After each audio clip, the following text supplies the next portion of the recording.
Hello everyone, welcome to my mini blog.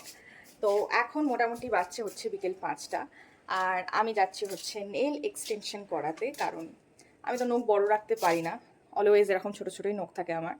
তো সামনে আমার একটা বিয়েবাড়ি আসছে and it's a family function, তো ভাবলাম কিছু নেলস করানো যাক। তো চলো যাওয়া যাক।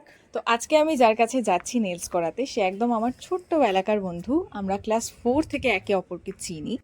আর ওর বাড়ি গেলে আমি হেঁটেই যাই, কারণ আমাদের বাড়ির ডিস্টেন্স খুব বেশি দূর নয়, হেঁটে গেলে 10 মিনিট লাগে। তো ফাইনালি আমি হাঁটতে হাঁটতে চলে এসেছি ওদের বাড়িতে। আর এই যে ম্যাডাম এখানে সব কিছু সেট আপ করছে। তো ওর নাম রিকিতা, তোমরা হয়তো অনেকেই চেনো যারা বর্ধমানে থাকো। তো এনিওয়েজ, এখানে আমি নেলসের যে কালার বুকটা ছিল সেখানে সব কালারগুলো দেখছিলাম, আর দেখতেই পাচ্ছ বেশ অনেক রকম কালার রয়েছে। আর আমি দেখে একদমই কনফিউজড হয়ে গেছিলাম যে আমি কিছু ডিপ করাবো নাকি হালকা করাবো। তারপর ভাবলাম বাড়ি থেকে যখন আমি নিউডের ওপরই কিছু করাবো বলে ডিসাইড করে এসেছি, তাহলে নিউডই করাই। আর সেখান থেকে আমি কালার চুজও করে রাখি।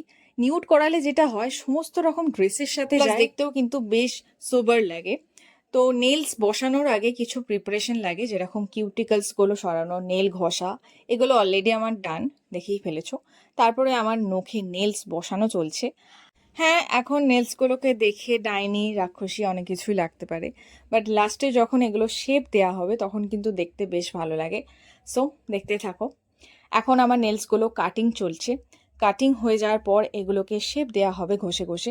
আর যে যেরকম শেপ পছন্দ করে সে সেরকম রাখতে পারে। যেরকম আমি এবারে রাউন্ড শেপ রেখেছি, কারণ এর আগে আমি স্কোয়ারও করেছি, ক্যাফিনও করেছি, আমন্ডা করেছি, বাট রাউন্ডটা আমার কখনো করা হয়নি, তাই ভাবলাম এবারে রাউন্ডটা করে দেখি। আর লাস্টে তোমরা দেখতেই পাবে যে কীরকম লাগছে নেলসটা। তো অলরেডি আমার এখানে শেপ দেওয়া শেষ হয়ে গেছে। দেন আমি এখানে জেল এক্সটেনশন করছি, মানে জেল লাগানো হচ্ছে। তো সেটাকে শুকানোর পর এখানে আমার পলিশ লাগানো হচ্ছে। আর পলিশটা দেখতেই পাচ্ছ, পিঙ্কের মধ্যে কিন্তু একদম একটা নিউড শেড, মভ কালার বলতে পারো। তো বেশ সুন্দর। অ্যান্ড ইয়াস, দি আর্টিস্ট একদম মন লাগে এখন নেলসে কালার বসাচ্ছে। তো এনিওয়েজ দেখো, আমার যে রিং ফিঙ্গারটা আছে সেখানে আমি এরকম একটা ডাস্ট টাইপের গ্লিটারি শেড করেছিলাম, যেটা আমার মনে হয়েছিল বিয়েবাড়ির জন্য বেশ ভালো লাগবে, তাই ভাবলাম এটাই করে ফেলি। আর আরেকটা আঙুলে আমি একটুখানি ওমরে টাইপের করেছিলাম। যেহেতু এটা ভীষণই হালকা কালার ছিল, তাই ওমরেটা হয়তো অতটা বোঝা যাচ্ছে না, বাট হ্যাঁ করেছিলাম। And yeah, this is my final nails. তো টপ কোটটা লাগানোর পর কিন্তু নেলসের কালারটার ভোলই পাল্টে গেছিলো, মানে এতটা সুন্দর কিউট মভ একটা কালার ছিল যে কি বলবো। সামনে থেকে দেখতে বেশি ভালো লাগছিল, ক্যামেরাতে কিরকম লাগছে জানি না। তারপর চলে এসেছিল একটুখানি ঝালঝাল ম্যাগি আর পান্তুয়া, যেটা কাকিমা দিয়ে গেছিলো। আর আমি এটা খাচ্ছিলাম কারণ আমার ভীষণ খিদে পেয়েছিল। আমি ইউনিভার্সিটি থেকে ফিরে ড্রেস চেঞ্জ করি ওদের বাড়িতে চলে গেছিলাম নেলস করাতে। সেই মুহূর্তে আমার খিদে ছিল না বলে আমি কিছু খাইনি, বাট সত্যি কিছুক্ষণ বাদ আমার খুব খিদে পেয়ে গেছিল। এই মেয়েটাকে দেখো লজ্জা পেয়ে সরে গেল, কারণ আমি ওর ভিডিও নিচ্ছিলাম।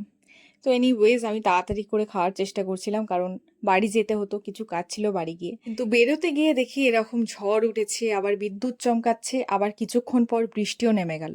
ব্যাস, আমি ওখানেই আটকে গেলাম।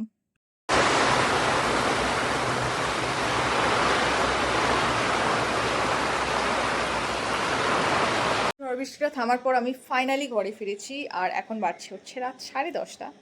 আর yeah, this is my nails and my current cute obsessions. So ভিডিওটা কেমন লাগলো সেটা কিন্তু আমাকে অবশ্যই তোমরা লাইক কমেন্ট শেয়ার করে জানিও। আর এখন আমি ভীষণ এক্সস্টেড, আমাকে একটুখানি ফ্রেশ হতে হবে। তো চলো, দেখা হবে আবার নেক্সট কোনো ব্লগে। আজকের জন্য সবাইকে টাটা, গুড নাইট।